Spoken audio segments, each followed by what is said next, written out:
All right, guys, welcome back to the podcast. Recording Welcome. live in the weight room. I just didn't know where you were going to go with that. So. I didn't either.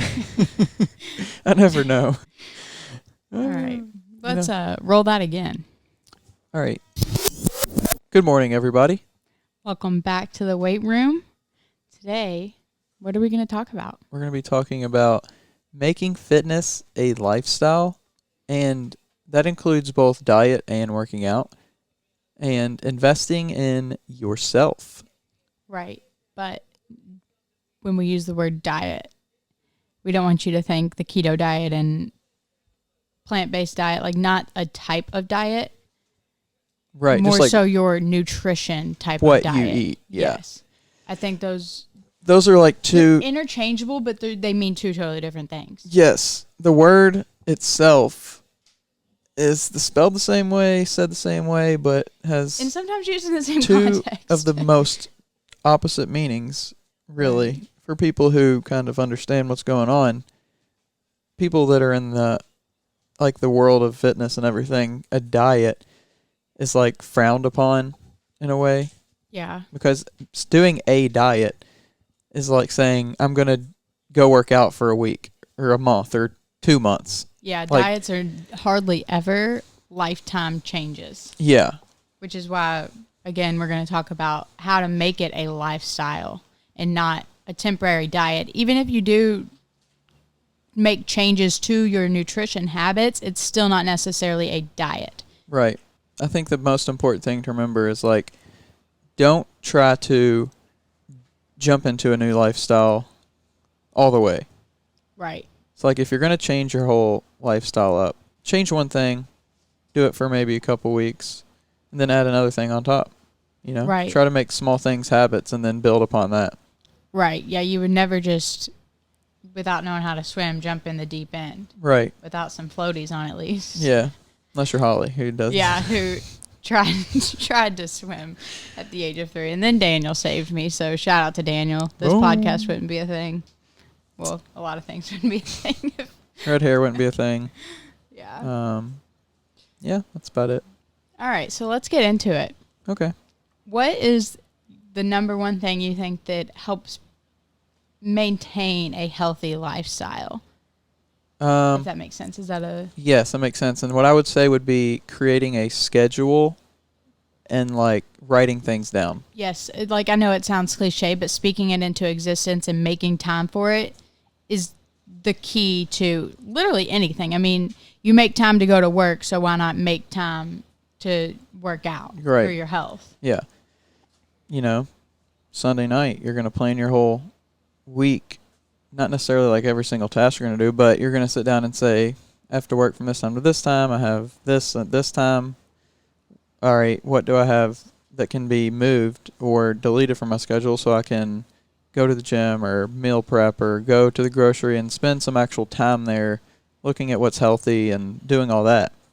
Yeah, for sure. And I think grocery shopping is a really big thing that shouldn't just be an in and out type of trip. The first few times that when you're learning about healthy foods, you should really sit there and kind of like look at the different options of different things. And just because something says 10 calories doesn't mean it's the best option. Right. I mean, I think we've talked about that before. Something that's 100 calories versus 10 could be a whole lot better for you nutrient-wise. Oh, yeah. Absolutely. And 100 calories that might keep you fuller a bit longer, too. Creating a lifestyle is all about, at the beginning, making time for new habits to form. So let's just say you wanted to go work out a couple days a week. You know, you're going to sit down, like we said, on a Sunday night, let's just say. You're going to say, all right, I'm not going to watch Netflix for 2 hours tonight. I'm going to go to the gym, get home, and watch it for 30 minutes instead. Yeah, I'm going to watch an episode. Just think about it. You have so much less time to look for new shows because you're not going through shows so fast if you do that. Yeah. You know, you're saving so much time, so much energy if you just watch like an episode or 2 a night. I've been watching the same thing since quarantine started, I think, because I only watch an episode or 2 a night. What is that? Parenthood. Haven't watched that. It's pretty good. It's a really feel-good show. I've only cried once. Have you watched Baby Mama? It's a No, movie. I think I it's a have movie. not. Yeah. What's Yeah, it's it a movie. on? Netflix. Yeah. It's I've pretty been on good. Hulu, so Uh, I haven't been on Netflix a whole lot. it's got the main character from Parks and Rec, the Oh, woman. Leslie? Yeah. And Oh, I'll she's have like to the watch complete that. opposite of she is on that show. And they make some like Parks and Recs and Office references in it. It's pretty funny. Oh, is it a show or movie? You already A said movie. it, but I forgot. Yeah, it's a movie. Okay. I'll At have to first, I watch was like, that. it's gonna be a show, and then it ended, and I was like, yeah, it's not a show. This is just not a show. Anyways, let's get back to lifestyle and how to make healthy living a lifestyle, not a diet that's a temporary Whole30 fix. Yeah. So I think those things are helpful to get you on the right path. Yeah. But part of creating a lifestyle is sticking with it and building upon those 30 days. In Whole30, the lifestyle that it might build is realistic, like the type of food they want you to eat, but buying Whole30 once a month is going to get pretty hefty on the bank account. Yeah, definitely. Yeah, there's certain ways to do it to where you can do it the easy way, but it's going to be more expensive, or you can do it the you do it yourself way and you can save some money.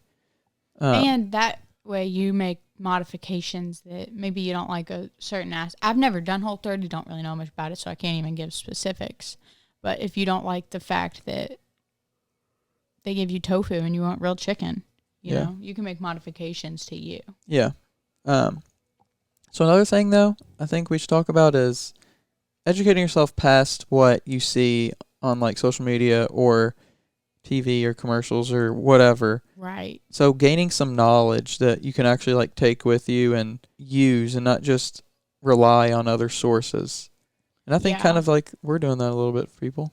Yeah, I was going to say like listening to a podcast like this, that people have an education in these types of things. And that's another thing you could do, you know, to make your fitness thing a lifestyle is to go see professionals like dietitians and personal trainers and everybody that has like that kind of background that can help you along the way. And you're going to get the best information, most accurate, the most up to date, that's really going to kind of set you up for a long term, knowing what to do and not relying on them forever. Right. But they'll always be there. Like if, in my opinion, like, you can always like refer to them. Yeah. I think another important thing when it comes to lifestyle is finding a balance that works for you. I know I've found a balance in like the 80-20 rule, and personally I do that every day because right now I'm just maintaining. I'm not cutting, bulking, anything like that. So 80% of the foods I eat are nutrient dense and good for me. But if I have a sweet tooth at night, and it's not necessarily, and it's for M&Ms, I'm going to eat those M&Ms, you know? Yeah. And even not working out every single day type of balance. Yeah. Like if finding what you can mentally and physically handle, making it something that isn't forced and more so that you want to do makes a really big difference in your workouts, because when I want to do my workouts, they're a lot more fun versus when I'm just kind of there because I need to show up today. I think having like a mindset of I can still live and make choices. Like I'm not just bound by this plan or this idea. Like it's still my free will to eat this M&M or whatever. You know, you're not just going to sit back and say, well, I want this thing really bad. Right. And it's not that bad for me, but based on the principles of this idea of fitness, I can't have it, so I'm not going to have it. Right. And personally for me, when I like stopped being so restrictive in what I ate and stuff, I stopped craving those things. Like there's a psychological aspect to keeping yourself from something, not doing something or not eating something that you want. You know, it's just like when you stop smoking, let's just say. You don't just cold turkey it most of the time. Right. Most people don't succeed that way. You have to slowly work your way off of it. It's not just something you can snap your fingers and it's done. Yeah. Your habit's gone. Yeah. Like you're going to want it still. Right. And that could be part of your like transition you could say, hey, eventually I'm going to only eat one cookie a week, let's just say, for example, but I'm going to work up now. Right now I'm eating 6 cookies per week. So I'm going to work up the next couple months to only, eating 5, 4, 3, and 2 cookies. Right. Yeah. I think that's super important. And I saw something about how you shouldn't eat Doritos because the preservatives and the food dye and blah, blah, blah, blah, blah. It's like I just don't understand that mindset. Yeah. Not one Dorito occasionally, not literally one, like one serving of Doritos Yeah. occasionally is not going to kill you. It's not going to give you cancer. Like, there's way more things that you do on a daily basis that you need to be worried about that are going to affect your health. Don't stress about living forever. Yeah. Yeah. Because I mean, as goofy as that sounds, for real, you're going to die. that's not a threat. I would say, like, enjoy your life and do what you want to do. But also, on the flip side of that, you want what you you're can't doing to be enjoy easy. your life Yeah. if you don't have a healthy life. Right. So a balance of that. Right. Do whatever the hell you want, TBH. Don't even listen to this podcast. I mean, I would appreciate it if you listen. Just don't be restrictive. Don't be yo-yo-ish, up and down on the diet you're doing and how strict you are. Just 80-20, 90-10, 70-30, somewhere along those lines, I think, is a good guideline to follow. So I think that kind of feeds into investing in yourself, and so, like we said, you're not going to live forever, but while you are alive, it would be nice to live a life that's healthy and more of ease to you. Yeah. Like we talk about the just everyday things that working out can help. And investing in yourself, you invest in so much more. You invest in your relationships sometimes. Like when you start working out, you become happier. You are just more healthy. You have higher self-esteem, which is important in relationships, seriously. So yeah, I think investing in yourself, it's not just as simple as investing in yourself. You invest in a lot more things than just your health.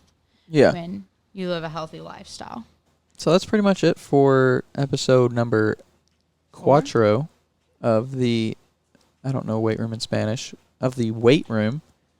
I'm glad you all are still listening, if you are. We appreciate and I just want to say to Kyle, if you made it this far, I would like to say code word magenta. I will be asking you the code word when you get back, so I'll know if you listened.